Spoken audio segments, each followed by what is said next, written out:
कैसे हैं दोस्तों। स्वागत है आपका तक्षशिला फैमिली के अंदर। देखिए हम लोग कंप्यूटर पढ़ रहे हैं और कंप्यूटर की 8 क्लासेस आ चुकी हैं। आज क्लास नंबर 9 है जो हम लोग देखने वाले हैं। ये क्लास एग्ज़ाम के पॉइंट ऑफ व्यू से बहुत ज़्यादा महत्वपूर्ण है। देखिए इसके अलावा मैं खूब मेहनत से कोशिश कर रहा हूँ कि आपको सब बातें बताई जाएँ, सब बातें पढ़ाई जाएँ। और अगर आप पढ़ रहे होंगे तो आपको ज़रूर उस चीज़ का अनुभव भी हो रहा होगा, आभास भी हो रहा होगा। देखिए आपको किसी भी महंगी कोचिंग की या किसी भी अन्य जगह पढ़ने की कोई आवश्यकता नहीं है। ये सफिशिएंट है हम लोग जो पढ़ रहे हैं। इसका प्रमाण ये है कि आप PYQ उठाओगे या आप कोई भी जो भी आपको MCQ वगैरह मिलते हैं कंप्यूटर से संबंधित, आप उन्हें लगा करके देखोगे तो मुझे उम्मीद है कि आप लोग काफ़ी अच्छा स्कोर उसके अंदर कर पा रहे होंगे। ठीक है। इसके अलावा चैनल के ऊपर सारी प्लेलिस्ट बनी हुई है, आप वहाँ जा करके देख सकते हैं, वो मिल जाएंगी आपको। और इसकी PDF चाहिए क्लास की तो वो मेरे टेलीग्राम चैनल पर मिल जाती है, तो आप उसे भी ज्वाइन कर सकते हैं। ठीक है। क्लास केवल थ्योरेटिकल क्लास नहीं है, यहाँ पे हम लोग PYQ भी देखते हैं और एक्सपेक्टेड जो क्वेश्चन होते हैं उनका भी हम जिक्र करते हैं कि क्या क्या बन सकते हैं। तो यहाँ से एक कंप्लीट और कंबाइंड क्लास की कोशिश करी जा रही है आप लोगों के लिए। और 2026 हमारा है, बिल्कुल हमारा है, और हम इसमें खूब मेहनत करने वाले हैं और दम लगा के पढ़ने वाले हैं। ठीक है। चलिए करते हैं अपनी क्लास की स्टार्ट। देखिए आपने अगर लास्ट क्लास मुझसे पढ़ी होगी, क्लास नंबर 8, ठीक है, तो यहाँ पे हमें पढ़ना पड़ेगा बच्चे यूटिलिटी सॉफ्टवेयर को। ठीक, हमने यहीं पे उसको छोड़ दिया था। यूटिलिटी सॉफ्टवेयर का मतलब क्या था, यानी कि कंप्यूटर के कार्य को सरल बनाने के लिए हम लोग यूटिलिटी सॉफ्टवेयर का इस्तेमाल करते हैं। और साथ ही साथ कंप्यूटर जो है उसकी जो कार्य क्षमता होती है बच्चे, उसको जब हम बढ़ाने की कोशिश करते हैं, यानी कि ये एक ऐसे सॉफ्टवेयर होते हैं जो कंप्यूटर की कार्य क्षमता को बढ़ाते हैं, यानी उसके लिए हेल्पफुल होते हैं। कंप्यूटर के लिए हेल्पफुल जो आपके सॉफ्टवेयर होते हैं उनको यूटिलिटी सॉफ्टवेयर बोलते हैं। हिंदी में इसको बोलते हैं उपयोगिता सॉफ्टवेयर। ठीक है, उपयोगिता प्रोग्राम भी कह सकते हैं। जैसे एंटीवायरस है, फाइल मैनेजर है, ड्राइवर्स हैं, स्कैन डिस्क है और अन्य चीज़ भी होती हैं। तो अब हमें एक एक बात को यूटिलिटी सॉफ्टवेयर को देखना है। देखिए ये इंपॉर्टेंट सेगमेंट है बच्चे, यहाँ से ना कई बार पेपर में सवाल आता है। इवन कि ये सिविल सवाल ये भी पूछा गया था कि निम्नलिखित में से कौन सा एक उपयोगिता सॉफ्टवेयर है, और वहाँ पे ऑप्शन में सीधा सीधा एंटीवायरस लगा हुआ था। ठीक है, वहाँ पे सीधा UG SSC का ही सवाल है, हमारे ही पेपर में आया हुआ सवाल है, और सीधा एंटीवायरस जो था वो इन्होंने यहाँ पर पूछा था। ठीक है, चलो ढंग से देखना, एक एक बात को समझने की कोशिश करते हैं, आगे बढ़ते हैं। देखिए सबसे पहले हमने कहा कि इसमें डिस्क फॉर्मेटिंग, यानी कि डिस्क की फॉर्मेटिंग करना, यानी कि हम इसका मतलब क्या होता है, डिस्क को ऑपरेटिंग सिस्टम के अनुकूल बनाते हैं। यानी कि डिस्क फॉर्मेटिंग में फॉर्मेट का मतलब उसे एक तरीके से डिज़ाइन करना।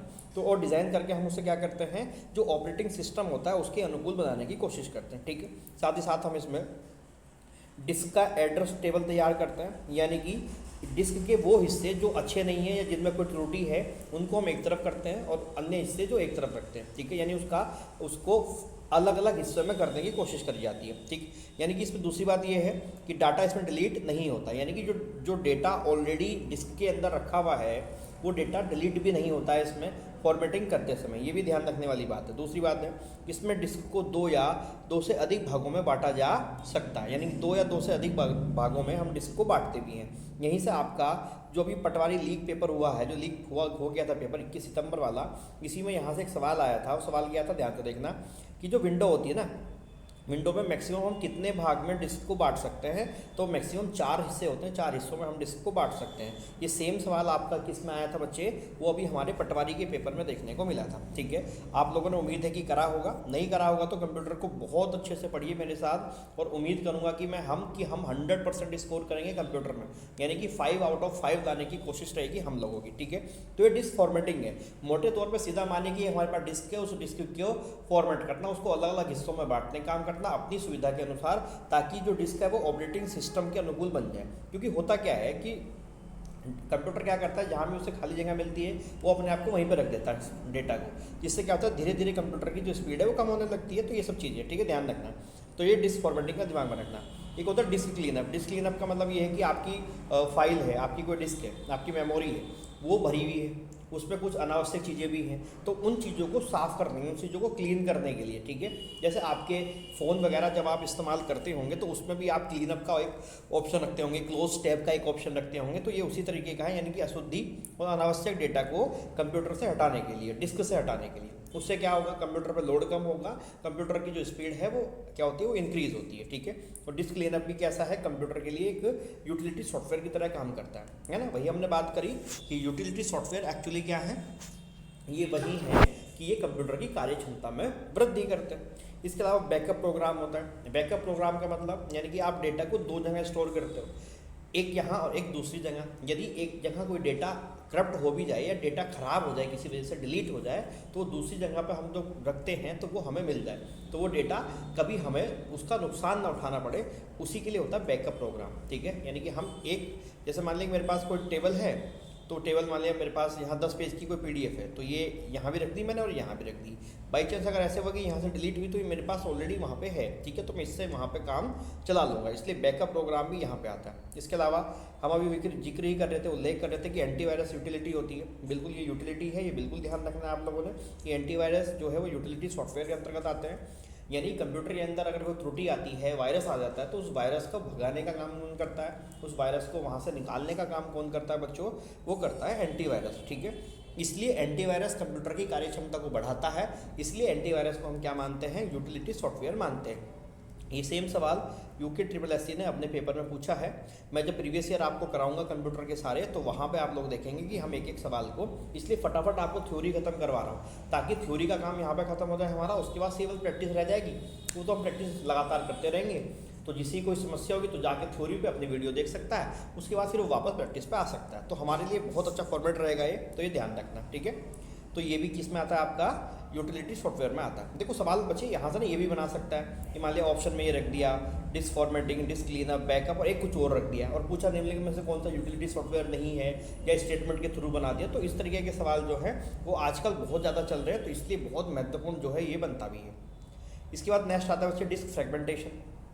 फ्रेगमेंटेशन का मतलब होता है बांटना, अलग अलग करना। ठीक है, उसको अलग अलग कर लेना। ठीक है, ये एक ऐसा टूल है जो मेमोरी मैनेजमेंट के काम आता है। ठीक है, ध्यान रखना, डिस्क फ्रेगमेंटेशन किसके काम आता है, मेमोरी मैनेजमेंट के। हो सकता है सवाल सीधा आपसे यही पूछा जाए कि जो आपकी मेमोरी है, मेमोरी प्रबंधन के लिए हम निम्नलिखित में से किस ऑप्शन का इस्तेमाल करते हैं, या निम्नलिखित में से हम किस, जो आपका एक यूटिलिटी सॉफ्टवेयर होता है, हम किसका इस्तेमाल करते हैं, तो वो डिस्क फ्रेगमेंटेशन वाला पार्ट होता है बच्चों, जिसका हम लोग क्या करते हैं, इस्तेमाल करते हैं। दूसरी बात है, ये क्या है, ये एक यूटिलिटी सॉफ्टवेयर है, ध्यान रखना है। काम क्या है इसका, कि फाइलों को पुनः व्यवस्थित करना। यानी कि जैसे मैं आपको बता भी रहा था कि कंप्यूटर क्या करता है कि जैसे ये एक स्पेस है और इस स्पेस में मान लिया कि यहाँ कुछ रखा है, ये खाली है, ये खाली है, यहाँ कुछ रखा है, या यहाँ कुछ रखा और यहाँ खाली है। तो कंप्यूटर क्या करता है कि जहाँ भी खाली होता है ये वहाँ पर रख देता है उस चीज़ को, ये मैनर में नहीं रखता है, जहाँ भी होता है वहाँ पे चीज़ों को स्टोर कर देता है। हालांकि हमें पता नहीं चलता क्योंकि स्पीड इतनी ज़्यादा होती है, लेकिन जब डेटा बढ़ता जाता है बढ़ता जाता है बढ़ता जाता है, तो आपने देखा होगा कि कंप्यूटर स्लो होने लगते हैं। ठीक है, हैंग होने लगते हैं। तो उसी समस्या से निजात दिलाने के लिए, उनको एक मैनर में लाने के लिए हम किसका इस्तेमाल करते हैं, डिस्क फ्रेगमेंटेशन का इस्तेमाल करते हैं। ठीक है, ध्यान रखना, डिस्क फ्रेगमेंटेशन का काम वहाँ पे शुरू होता है। ठीक है, यानी कि मेमोरी के प्रबंधन के लिए हम किसका काम करते हैं, डिस्क फ्रेगमेंटेशन का काम करते हैं। ठीक है, यानी कि डिस्क की गति को तीव्र करने का काम कौन करता है, डिस्क फ्रेगमेंटेशन करता है।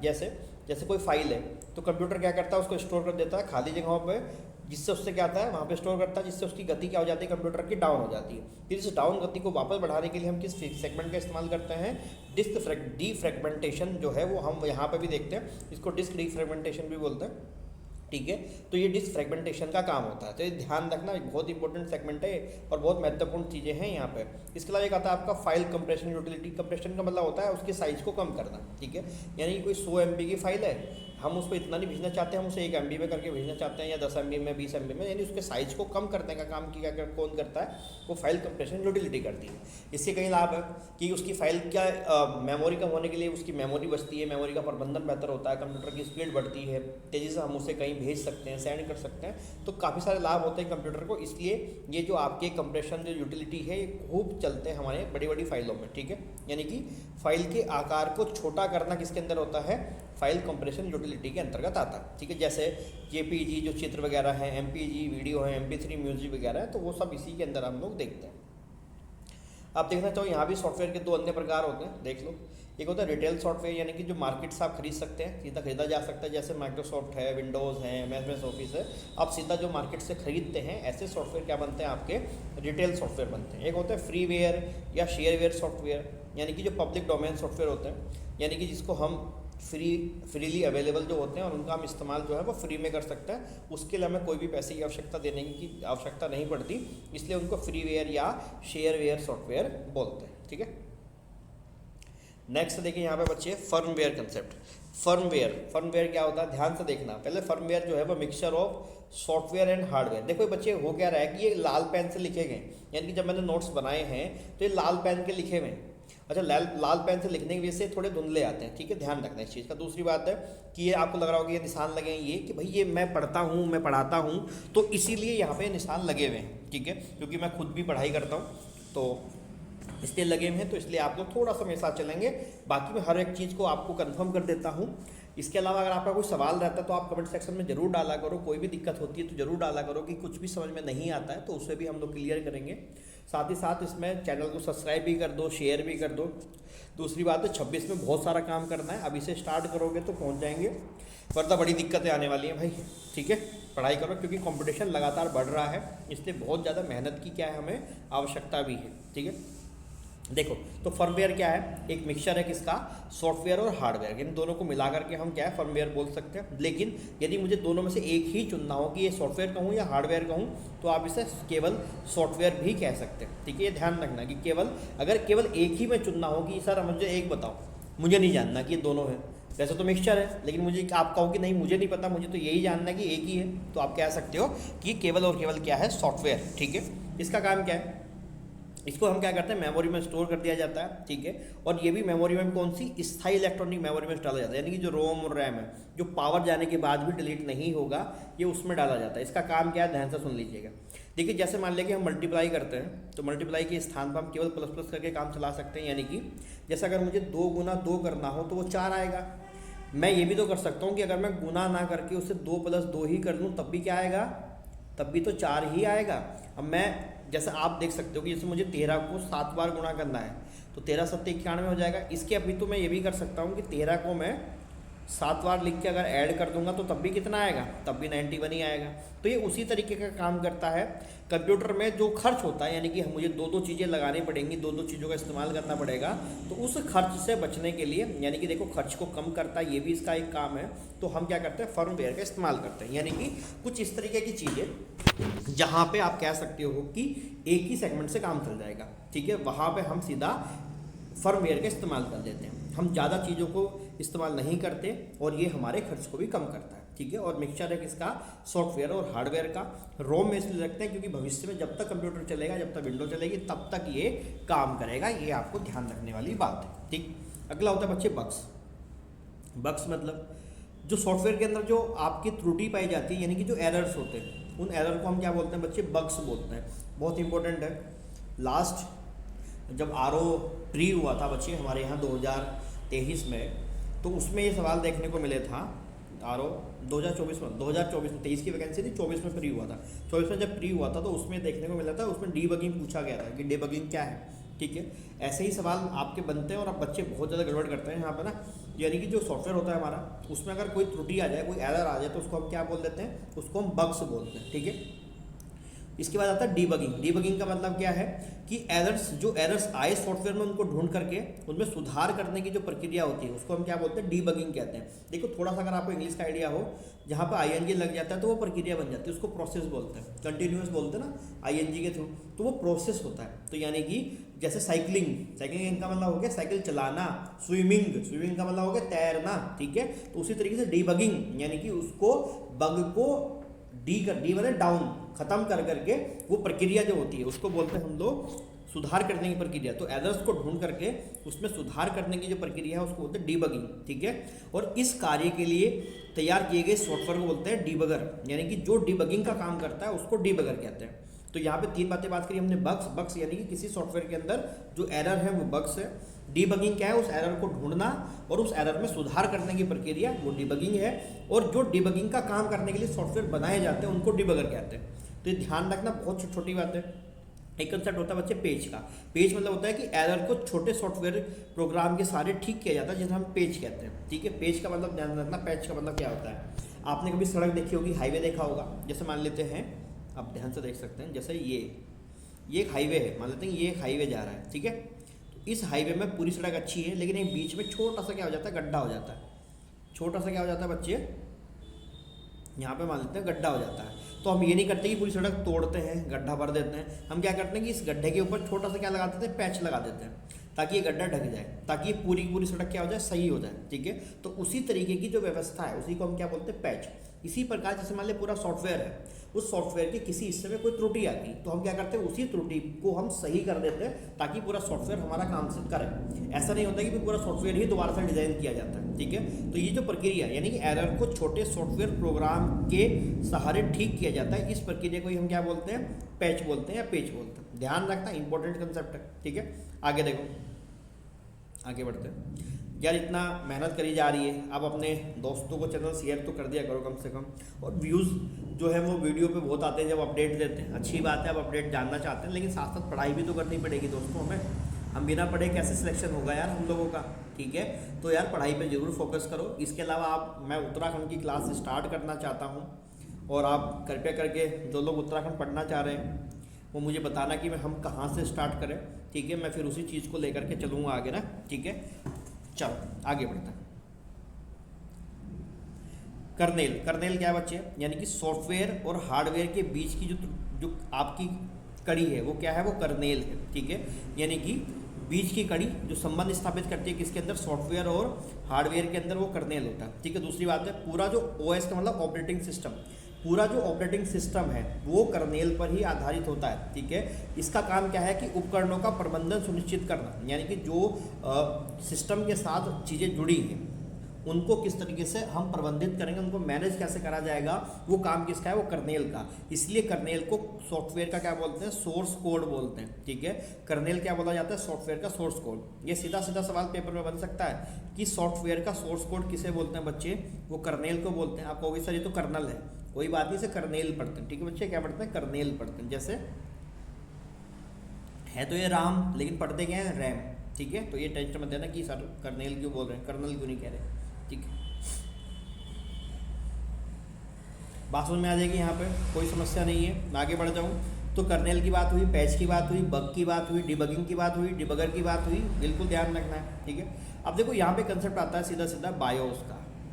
बायोस मतलब, बायोस की पहले फॉर्म देखिएगा, ये होता है बेसिक, बी से बेसिक इनपुट आउटपुट सिस्टम, यानी कि जो बेसिक इनपुट आउटपुट सिस्टम होता है उसको बायोस बोलते हैं, BIOS, बायोस। इसको कहाँ स्टोर करते हैं, जैसे रोम में स्टोर करते हैं। अब रोम में क्यों कर रहे हैं, ठीक है, क्योंकि जिसमें इसमें कोई बदलाव ना हो सके। इसका मतलब ये है, बायोस का मतलब ये होता है कि जैसे आप कभी कंप्यूटर को ऑन करते हो तो आपने देखा होगा कि कंप्यूटर जिस दिन आपने पहली बार ऑन करा था तब भी, और जब आपने लास्ट बार ऑन करा था तब भी, उसके स्टार्ट होने की प्रक्रिया सेम थी, उसमें कोई बदलाव तो नहीं हुआ। पहले ये कि स्क्रीन आई, पीछे से एक विंडो से खुलती है और उसके बाद वो धीरे धीरे फिर ओपन होता है। क्या सेम प्रक्रिया तो नहीं है, कोई अंतर तो नहीं आज तक, जब से आप लाए और आज तक। तो वही प्रोग्राम क्या है, वो बायोस हो जाता है, यानी कि बेसिक इनपुट आउटपुट सिस्टम है। क्या होता है, इसको रोम में रखना पड़ता है, और क्योंकि रोम एक स्थायी मेमोरी है, ये डिलीट नहीं होती है, इसलिए बायोस को रोम में रखते हैं, ठीक है। देखो जैसे आप कंप्यूटर को स्विच ऑन करते हो बच्चों, यानी माने कंप्यूटर था वो ऑफ था, आपने स्विच ऑन किया तो क्या करता है, तुरंत इनपुट आउटपुट डिवाइस की जांच करता है। यानी कि ऐसे वो भी जितने भी डिवाइस हैं जो कंप्यूटर के साथ अटैच है, जैसे माउस लगा है, कीबोर्ड लगा है, या अन्य कोई भी चीज़ लगी है, तो उन सबको वो क्या करता है, उन सबको चेक करता है कि वो सही से काम कर भी रहे हैं या नहीं कर रहे हैं, ठीक है। इसके अलावा कुछ अन्य पासवर्ड वगैरह जो लगे होते हैं, जैसे कंप्यूटर ऑन करते तो वो पासवर्ड मांगता है ना, तो उस पासवर्ड वगैरह की जांच करता है कि सब कुछ ठीक है या नहीं। इसके साथ साथ वो एक टेस्ट जनरेट करता है, कौन, बायोस के थ्रू, जिसे हम बोलते हैं पोस्ट टेस्ट। पोस्ट का मतलब पावर ऑन सेल्फ टेस्ट, यानी कि जैसी पावर ऑन हुई तो वो खुद का ही निरीक्षण करता है कि मेरे साथ जितने भी पेरिफेरल डिवाइसेस हैं, यानी जितने भी बाहरी उपकरण हैं जो कंप्यूटर के साथ जुड़े हैं, जैसे माउस जुड़ा है, कीबोर्ड जुड़ा है, या अन्य कोई भी चीज़ जुड़ी है, वो सही से काम कर भी रहे हैं या नहीं कर रहे हैं, उनके फंक्शन सही से हो भी रहे हैं या नहीं हो रहे हैं। वो सारा काम कौन करता है, वो पोस्ट के थ्रू करा जाता है, और बायोस सिस्टम जो है वो काम करता है, ठीक है। यानी ये स्वतः ही किसका काम करता है, बूटिंग की प्रक्रिया स्टार्ट करता है। यानी कि बायोस का काम क्या है, स्वतः ही बूटिंग की प्रक्रिया स्टार्ट करना। और बूटिंग में क्या करते हैं, वे सारे डिवाइसेस जो कंप्यूटर के साथ जुड़े हैं, जिनको रेडी होना चाहिए, उनको रेडी करने का काम यहाँ पे किया जाता है बायोस और पोस्ट टेस्ट के अंतर्गत, ठीक है। आई थिंक बात समझ में आई होगी। इसके अलावा एक कंसेप्ट होता है डिवाइस ड्राइवर। डिवाइस ड्राइवर का मतलब होता है कि विशेष हार्डवेयर को निर्देशित करने के लिए प्रयुक्त सॉफ्टवेयर, यानी कि आपने देखा होगा कि आप लेटेस्ट लैपटॉप लाए या आपके पास कोई पुराना होगा, उसमें आपने क्या किया कि ब्लूटूथ इंस्टॉल करा, ठीक है, लेकिन कुछ समय के बाद आपकी कोई ब्लूटूथ डिवाइस है वो उससे कनेक्ट नहीं हो पा रही कंप्यूटर से। मान लिया कि आपका कोई ब्लूटूथ वाला माइक्रोफोन है, वो कनेक्ट नहीं हो पा रहा, तो क्या करते हैं कि उसके ड्राइवर्स अपडेट करने पड़ते हैं। यानी कि एक विंडो जो होती है, जो कंप्यूटर होता है, जो कंपनी होती है, वो उसमें क्या करती है, उससे रिलेटेड जितनी इन्फॉर्मेशन है या उससे रिलेटेड जो सॉफ्टवेयर है उनको वहाँ पे रखा जाता है ताकि आपके जो डिवाइसेस हैं वो सही से कनेक्ट हो जाए। वही क्या होते हैं, आपके डिवाइसेस ड्राइवर होते हैं और अलग अलग कंपनी के अलग अलग हो सकते हैं, ऐसा कुछ नहीं है। यानी कि आपने देखा होगा डेल के ड्राइवर अलग होते हैं, एचपी के अलग होते हैं, यानी अलग अलग कंपनी के अलग अलग ड्राइवर हो सकते हैं। ठीक है, ध्यान रखना, ये ड्राइवर वो नहीं सोचो गाड़ी लेके निकल पड़ा, मैं निकला गड्डी लेके। ठीक, चलो मस्त रहो ज़िंदगी में, तो पढ़ाई करो खूब और खूब मज़ा करो। आगे बढ़ रहा हूँ मैं। देखो अगला कंसेप्ट बच्चे इसमें बूटिंग है। आज की क्लास थोड़ी सी लंबी हो गई है, लेकिन अच्छी बात है, थोड़ी लंबी क्लास है, ढंग से पढ़ाई करो। बूटिंग जो है बच्चे, यानी कि कंप्यूटर जब ऑन होगा, ऑन होने के साथ वो क्या करता है, बायोस करता है। बायोस यानी कि जितने भी हार्डवेयर लगे हैं, जिसे हमने इनपुट आउटपुट कहा, उनको चेक करता है।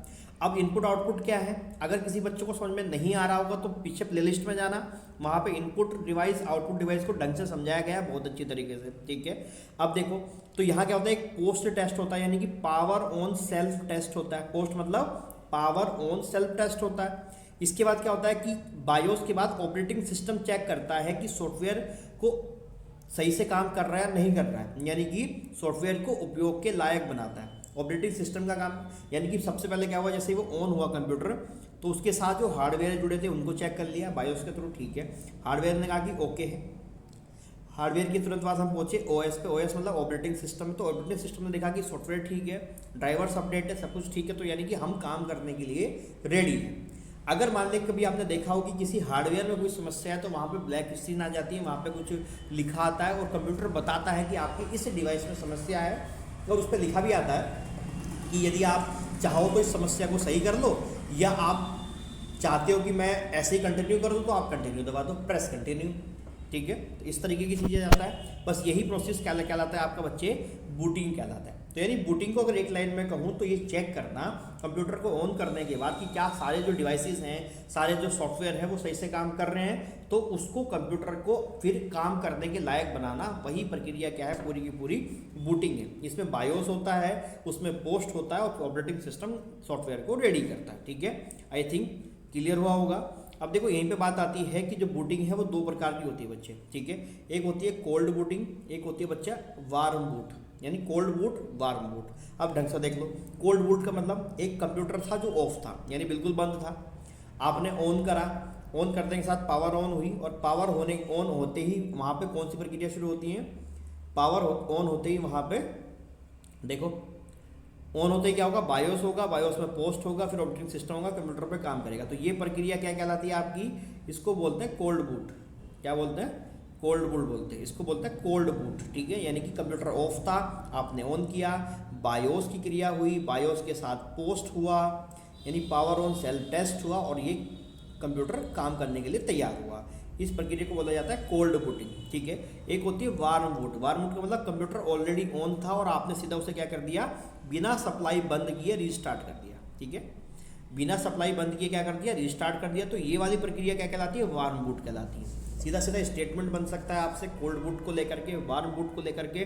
ठीक है, तो कोल्ड बूट और वार्म बूट ध्यान से समझना, इंपॉर्टेंट है, बहुत महत्वपूर्ण है। ठीक है, कंट्रोल ऑल्ट और प्लस डिलीट।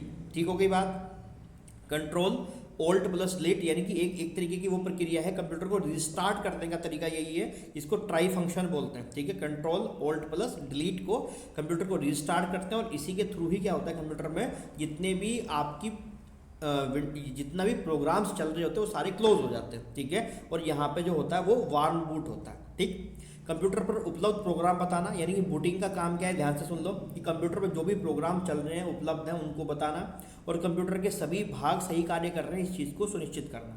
यानी कि कंप्यूटर के सारे भाग हो, हार्डवेयर वाला भाग हो या सॉफ्टवेयर वाला भाग हो, कि सारे पार्ट सही से काम कर रहे हैं, वही देखना किसका काम है, वही बूटिंग का काम है, वही बूटिंग कहलाती है। ठीक है, ध्यान से समझना।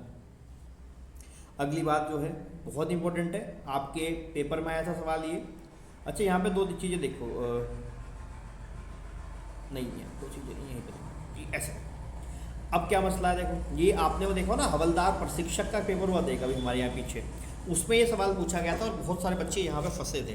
क्या यूज़र इंटरफेस का मतलब क्या है। देखो यूज़र इंटरफेस का मतलब क्या है, ध्यान से पहले समझ लो, मैं इसे डिटेल में बताता हूँ, पहले मोटा मोटा समझ लो। देखिए जैसे आप कंप्यूटर पर जाते हैं तो कंप्यूटर पर काम करने के दो तरीके हैं। आप और मैं क्या काम करते हैं, जैसे मान लीजिए ये कंप्यूटर की स्क्रीन है तो वहाँ लिखा होगा माई कंप्यूटर, हम माउस से जाते हैं उसे क्लिक करते हैं और उसके एंटर कर जाते हैं। एक तरीका तो ये है जो आप और मेरी जनरेशन में को पता है और हम लगभग सभी इसी पे काम करते हैं, ठीक है। एक तरीका ये होता था कि आपको जिस भी चीज़ के अंदर जाना है उसको कंप्यूटर को कमांड लिख करके देनी पड़ती थी पहले। यानी कि आपको जैसे मान लिया माई कंप्यूटर में एंटर करना है तो पहले लिखना पड़ेगा, माई कंप्यूटर एंटर करना पड़ेगा, पूरी कमांड लिख करके देनी पड़ेगी, तब जा करके कंप्यूटर समझेगा कि अच्छा ठीक है ये माई कंप्यूटर में जाना चाहता है और इसको एंटर कर देते हैं, ठीक है। तो दो तरीके से काम होता था, ठीक है। मतलब क्या है, यूज़र इंटरफेस का मतलब क्या है कि कंप्यूटर और यूज़र के बीच संबंध स्थापित करना, ठीक है। यानी कि जब कंप्यूटर, आप एक यूज़र हैं और आप कंप्यूटर के अंदर काम करना चाहते हैं तो उसको बीच में जो समन्वय स्थापित करना है उसको बोलते हैं इंटरफेस करना, ठीक है। वो बीच में काम करवाने के लिए ऐसा माहौल तैयार करके देना उसको बोलते हैं इंटरफेस करना। अब ये दो प्रकार का है, एक तो है कमांड लाइन इंटरफेस और एक आपका ग्राफिकल यूजर इंटरफेस GUI, ठीक। कमांड लाइन इंटरफेस का मतलब यानी कि कंप्यूटर को अगर आपको कुछ भी करना है तो कंप्यूटर को लिख करके कमांड देनी पड़ेगी, ठीक है। इसका काम ये है, अब ये ध्यान से समझ लो, यहाँ से ना बच्चे गलती बहुत ज़्यादा कर रहे हैं, ठीक है। और मैंने बताया ना कि हवलदार प्रशिक्षक के पेपर में यहाँ से सवाल आया। अब एग्जामिनर भी होशियार है, उसने क्या किया कि कमांड लाइन इंटरफेस में एग्जांपल डाल दिए किसके, ग्राफिकल यूजर इंटरफेस के, और ग्राफिकल यूजर इंटरफेस में एग्जांपल डाल दिया किसका, कमांड लाइन इंटरफेस का। बच्चे कंफ्यूज हो गए, कहने लगे अरे यार ये क्या है। मैं सवाल भी दिखाऊंगा आप लोगों को, अभी मैं करवाऊंगा अभी थोड़ी देर के बाद। अभी मैं खत्म कर दूँ, सारी थ्योरी खत्म कर दूँ फटाफट, उसके बाद आपके जो है वो PYQ का काम शुरू करेंगे और दम लगा के। चिंता ना करो, कंप्यूटर का बीड़ा मैंने लिया है, 5 के 5 नंबर लाने हम लोगों ने, ठीक है। चलो बहुत शानदार क्लास है यार। इसके अलावा देखो कमांड लाइन इंटरफेस मैंने आपको बताया कि कंप्यूटर कमांड लिख कर देता है, और इसका एग्जांपल सबसे बढ़िया है MS DOS, यानी कि माइक्रोसॉफ्ट डिस्क ऑपरेटिंग सिस्टम इसका सबसे बढ़िया एग्जांपल है। ध्यान रखना, कमांड लाइन इंटरफेस का जो एग्जांपल है वो MS DOS है, यानी कि माइक्रोसॉफ्ट डिस्क ऑपरेटिंग सिस्टम। अगर आपने MS DOS का नाम सुना होगा तो आपको एक बात दिमाग में आ रही होगी जी, अभी जो पटवारी का पेपर हुआ था ना भैया, उसमें सवाल आया था यहाँ से। क्या सवाल आया था ढंग से देख लो कि MS DOS में कमांड दो प्रकार की होती है, लिख के देनी पड़ती है ना, तो दो प्रकार से दे सकते हैं। एक तो कमांड होती है इंटरनल और एक कमांड होती है एक्सटर्नल। और अभी यहीं से सवाल पूछा था पटवारी पेपर में, और मुझे पता नहीं कितने सही करके आए होंगे, ठीक है। उसमें 4 ऑप्शन दिए थे, एक दिया था कॉपी, टाइप, पाथ, और नीचे दिया था एडिट, ठीक है। नीचे क्या दिया था, एडिट दिया था, एडिट। और पूछा था निम्नलिखित में से कौन सा MS DOS में एक एक्सटर्नल कमांड है। अब बताओ एक्सटर्नल कमांड कौन है, कॉपी हो, टाइप हो, पाथ हो, ये सारी की सारी क्या है, वो इंटरनल कमांड है। एक्सटर्नल कमांड है आपकी एडिट, ठीक है। ध्यान रखना, इसी सवाल में फंसा लिया बच्चों को। यहाँ पे क्या है कि .exe या .com फाइल के रूप में लाता है, यानी एक्सटर्नल फाइल अगर आप लिखोगे तो वो आएगा edit.com या edit.exe। लेकिन यहाँ पे आपको ध्यान रखना है कि जो एक्सटर्नल कमांड है वो कौन सी है, वो एडिट है। ध्यान रखने वाली बात। दूसरा मैंने आपको बता ही दिया क्या कि दूसरा इंटरफेरेंस होता है आपका, कौन सा इंटरफेस होता है, ग्राफिकल यूजर इंटरफेस, यानी कि GUI। इसका मतलब जो आइकन होते हैं, जब कभी आपने देखा हो कंप्यूटर ऑन करा हो तो वो एक होम स्क्रीन आती है, उस स्क्रीन पर आपको इस तरीके के वो मिलते हैं साइन, जैसे VLC प्लेयर का ऐसा डब्बा सा मिलेगा बना हुआ, आपने देखा ना, शंकु टाइप का, इस तरीके का। ऑपरेटर मिनी का O मिल जाएगा, या अन्य और भी साइन मिल जाएंगे अलग, जैसे फेसबुक का F मिल जाएगा, इंस्टाग्राम जैसा साइन होता है, व्हाट्सअप का वो गोला सा मिल जाएगा। जो भी है वो साइन दिखते हैं, तो हाफ और में क्या करते हैं, लिख के देते हैं या उस साइन पे जाके क्लिक कर देते हैं, उस साइन पे जाते हैं क्लिक कर देते हैं। तो बस यही व्यवस्था क्या है, इसी को ग्राफिकल यूजर इंटरफेस बोलते हैं। यानी कि वो जो सॉफ्टवेयर है, वो जो विंडो है, वो हमें ग्राफिक्स के द्वारा अपने अंदर या अपने ऊपर काम करने के लिए बता रही है कि आ जाओ ग्राफिक देख लो और हम पे काम कर लो, एंटर आ जाओ, ठीक है। इसका 4 एग्जाम्पल है, विंडोज़ और लाइनक्स इसके सबसे बेहतर एग्जाम्पल है। कमांड लाइन इंटरफेस के डिस्क ऑपरेटिंग सिस्टम सबसे बेस्ट एग्जाम्पल है, ठीक। तो ये रही बच्चों आज की क्लास। आज की क्लास कैसी रही, मुझे आपका फीडबैक चाहिए, कमेंट सेक्शन में बता देना। दूसरी बात है, बहुत शानदार क्लास है, पेपर में सवाल ऐसे ही बनते हैं और बच्चे बहुत गलती करके आते हैं। तीसरी बात है, इसकी PDF चाहिए होगी तो मेरे टेलीग्राम को ज्वाइन कर लेना। टेलीग्राम का लिंक मिल जाएगा आप लोगों को, कहाँ पे, डिस्क्रिप्शन में मिल जाएगा, और या कमेंट सेक्शन में मैं डाल दूंगा, आप वहाँ से ज्वाइन कर लेना। वहाँ पे आपको PDF भी प्रोवाइड करवा दी जाएगी। इसके अलावा मैंने पूछा मुझे उत्तराखंड की क्लासेस स्टार्ट करनी है, वो मुझे बता देना कि मैं कहाँ से स्टार्ट करूँ, वरना फिर मैं अपने अकॉर्डिंग तो करूँगा ही, ठीक है। इसके अलावा चैनल सब्सक्राइब नहीं किया है तो कर देना, साथियों से करा देना, और शेयर कर देना, जो पढ़ना चाहते हैं आपके ग्रुप्स होंगे उनमें शेयर कर देना। चलिए बाकी फिर मुलाकात करेंगे अगली क्लास में, तब तक के लिए इतनी बातें हैं और खूब मन लगा के पढ़िए बच्चे और खूब मेहनत करिए, ठीक है। चलिए बहुत बहुत धन्यवाद आप सभी का। जय हिंद, जय उत्तराखंड।